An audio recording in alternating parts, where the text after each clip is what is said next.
A 3.8 magnitude earthquake hitting western New York this morning. This happened at 6:15, waking a lot of us up. Initially, there was confusion because of a whoosh sound and the feeling of maybe an explosion. Good morning. It's Monday, February 6th. I'm Kelly Dudzik. If you jumped out of bed and turned on your TV or got on your phone, you got an alert map eventually showing the epicenter of the earthquake was in West Seneca. You can see the area of impact stretching from Wilson to East Aurora to Hamburg.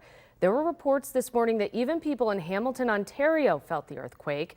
This is the story you are talking about this morning, and within the last few hours, hundreds of thousands of people have been searching our website and social media for answers. But we start with Chief Meteorologist Patrick Hammer. Patrick, you reacted in real time this morning on Daybreak. So what did you initially think was happening?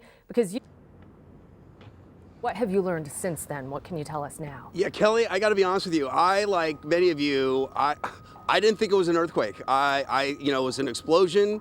I grew up in California. I've been through many earthquakes, and they never felt like that. So I thought somebody had struck the building. I thought maybe something internally had exploded, maybe an explosion across the street. And then I got a text from my daughter who said, "Dad, did you hear that?" And that's when I knew that, okay, this has to have been an earthquake. It was just a sharp explosion. Earthquakes often have a roll. They last for like 30 seconds to a minute. They don't happen as violently. They just kind of have a buildup and then a gradual dissension of power. This was just a sharp bang. And this is what we've learned, and maybe what was the cause of all of this. Let's get to it and show you what we got. First of all, it was a 3.8 of magnitude, which is, a notable earthquake around here. The largest, by the way, in 56 years, all right? And a depth of 30 kilometers, which is pretty shallow comparatively to other earthquakes that we have in California, and of course, like what we're seeing, unfortunately, in Turkey. They're far deeper and thus can have a lot more impact. Okay, there is an earthquake fault, if you will. It's called the Clarendon-Linden Fault.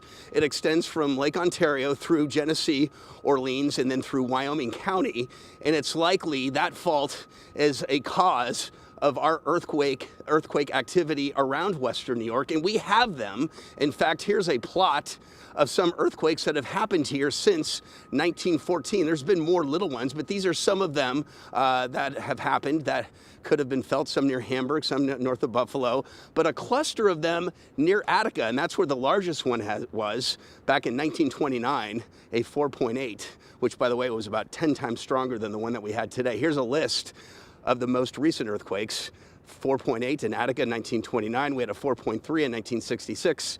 And again, you have to go back to 1967, 56 years ago, the last time we had an earthquake that was about this strong, a little stronger, at 4.1. They do happen, but they are very, very rare. All right, we will dive into the forecast and again, kind of go through what we all experienced this morning that shook the ground and shook a lot of nerves, to be sure. For sure. All right, Patrick, we'll see you in a few minutes. Appreciate it. Lauren Hall joins us now live in the studio with your videos and reaction online to the earthquake this morning. Hello, Lauren. Hey, good morning, Kelly. Well, all morning we have been gathering your video, mainly taken from home security cameras like this one, because it happened so fast that people couldn't even really get out their phones and take their own videos and pictures before it was over. This one of this shaking cactus was captured in a kitchen from a Nest camera. This one is getting thousands of views online.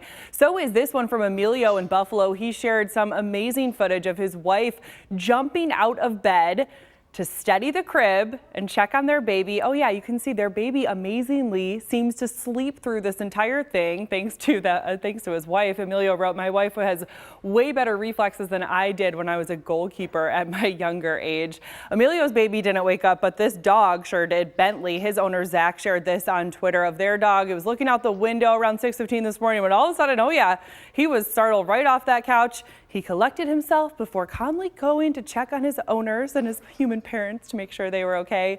Joelle's Nest camera also caught her dog's reaction to this. They were having a little snooze on the couch when the earthquake woke them right up. They went flying towards the door, barking away, not sure what was going on. Thank you to Joelle for posting that on our Facebook page for the station. And finally, this one from Phoebe is pretty crazy. Look at that. That was from the Elmwood Village. She shared that with us on Twitter, really just showing how much her entire room was shaking on her camera.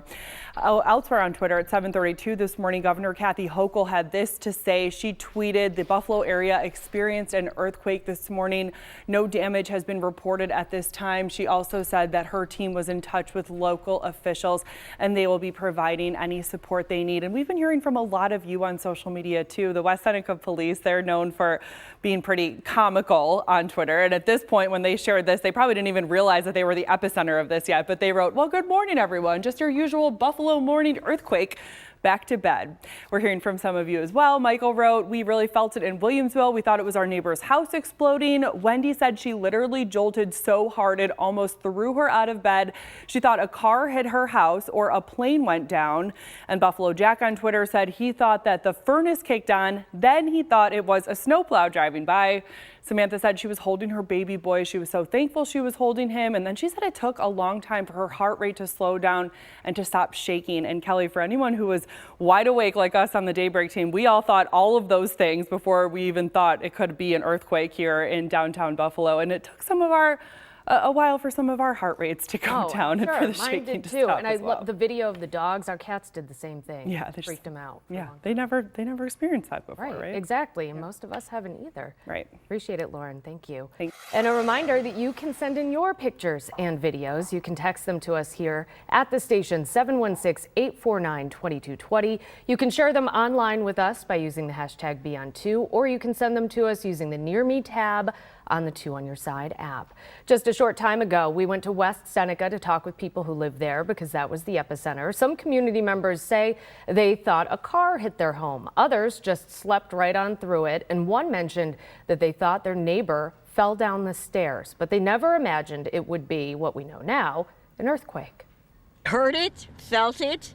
I was this loud boom. So now that I'm wide awake, I might as well go grocery shopping. Can't sleep, can't do anything else. Might as well do something. But as long as nobody got hurt or anything, and any damage or anything. So as long as the house is still there. So I don't know. We got the snowstorms and now the earthquake. I don't know what's next. Afraid to ask. My husband thought the furnace exploded and he ran in the basement. I'm like, we'd be dead by now. Hopefully we don't feel any more. We are on a fault line though, right? So it's not crazy that this really happened. It's crazy that it took this long that it happened, I think. Many of the people we spoke with this morning say this is an earthquake they will never forget.